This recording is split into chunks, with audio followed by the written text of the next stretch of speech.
Can we also talk for a minute about how pathetic the corporate media, corporate journalists, corporate reporters have been on standing up for Julian Assange, which is like not standing up for your own goddamn job and your own freedom to do your goddamn job. Well, I think it's I wondered, they never would. Sorry, yeah, keep going. I just think that the majority of those people nowadays aren't really journalists, right? So these are just stenographer talking heads that are just sitting there getting paid to spew whatever the press office tells them to say, and so they don't really probably have any loyalty to the field of journalism because we don't have journalists in those positions anymore.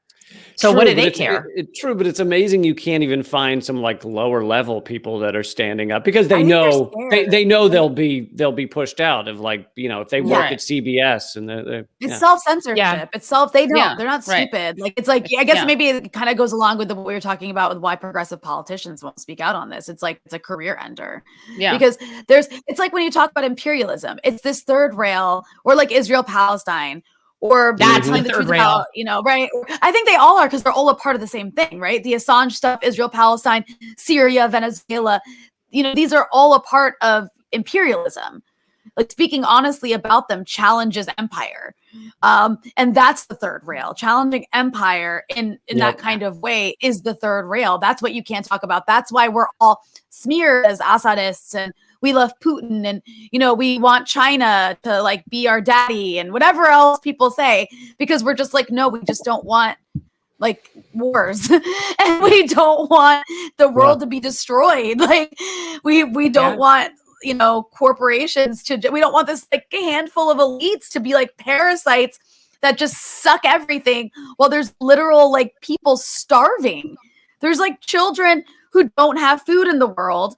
And there's like these people who have more money than entire countries. Like it's we've opposed that. What Putin would say, Ron. Yeah. Yeah. He told me really what Lee Camp would say. The old Russian children starving line. Well, I think in so many ways this is a free press story of a generation. And you really have to hope, and I hold out this hope that as the years go by, hopefully Julian Assange is free, obviously, but as the years go by, this will be viewed through the right lens, through the correct lens, where they'll just take a look and be like, wow, how did so many players, not just in the United States, but around the world even, participate in this brutal assault on freedom of the press and a brutal assault against this person. And, hopefully we'll all at least be able to say, hey, we tried our best. We were on the right side of it. Yeah. I think that's really important. I've been saying that my whole life, like wondering, had I been born, a generation earlier, would I have been on the right side of history with things like the civil rights movement? Would I have done that? And, you never really know. And so all you can do is what you would do right now. And I think to me, like, the thought of prosecuting him is absurd. I think we should be building monuments to him. Yeah. So it's not just to not prosecute him. Yes, that's our top priority, but it's the fact that he's not viewed as a hero. Right. It's really such a disconnect from what's reality. Yeah, I think, and also, I really think it's important to emphasize what you're saying, a hero, because, we're all brave in a way, like in a sense that we're willing to go against the grain and we're willing to be smeared and like called all kinds of names. But I can't say if I was faced with like any sort of prosecution or like being put behind bars or like death, like I'd probably shut my mouth. I don't think to the fact that, he was faced with entire countries, the most powerful country in the world was after him, and he still kept doing what he was doing. And that to me is a kind of bravery that I certainly don't think I have. And I think most people don't have that. That's what makes it heroic. I think you do. You live in Beirut. It's still not the same thing. It's not the same thing. Like all right. I'm talking like faced with prison time or death. Like those two things that's different. Like none of us are facing that.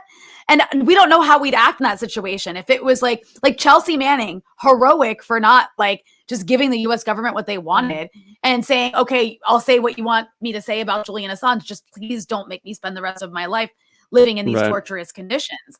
And Right. she didn't do that. Like that's like a kind of heroism that I don't think most people actually are capable of. And it amazes me that it actually makes me angrier that Julian Assange is treated like this, you know, bad person that we should all dislike rather than the opposite. Yeah, I was gonna say that's another, like, that's the biggest reason why whenever people bring up the personality thing, I just kind of, are you kidding me? Look, if I went through half of what that guy has been through, I would not be Joe Sunshine. I can promise y'all right now. I would not be Joe Sunshine if I've been through even a fraction of what that guy has gone through. And also, how can you possibly think that that's at all relevant? You know, it's just embarrassing. Right, it's completely irrelevant. Yeah, but I mean, you guys, I stubbed my toe and I'm mad for like an hour and I'm not very nice to people. Like if I was faced with like solitary confinement, I would be a bit of a pill for a while. Yeah. Or even like much less I think than it's that. irrelevant. I think it's irrelevant. Yeah. And this is something that I think that definitely is more of a left issue, is they get so concerned with personalities and how it makes them feel about people. And I've never cared about that.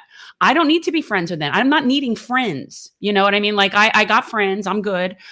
These people are meant to do what they're meant to do. And if they're doing their job, that's all that matters. They don't need to be likable. Like that's not a category that warrants constitutional protection. I heard MLK wouldn't remember your name often when he'd meet people. So I'm really, it's really hate that guy. His wife too, so that's not very admirable. So, but yeah, and the other thing people should remember is that the Julian Assange issue is not just about him, you know, as we've kind of touched on throughout this, but it's about so many things. I mean, if he ultimately is just kept in prison for the rest of his life or dies there or whatever, I mean, it will show that war crimes will never be held accountable, those who commit them. It will show that our governments can have a completely secret form of operation where they do completely criminal things and they just get away with it. It'll show that these ridiculously powerful ruling elite can just crush anything that reveals the way they work and their criminal deeds.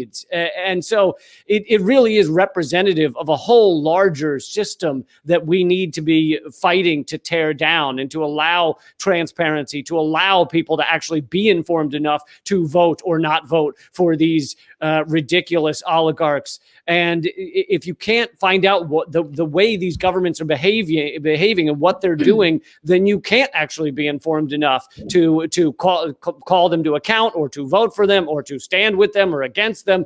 And so it is just so many larger issues that Julian Assange represents. Thanks for watching.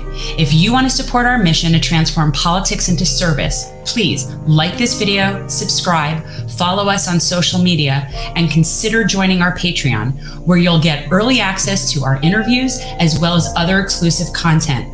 Links are in the description. Peace out.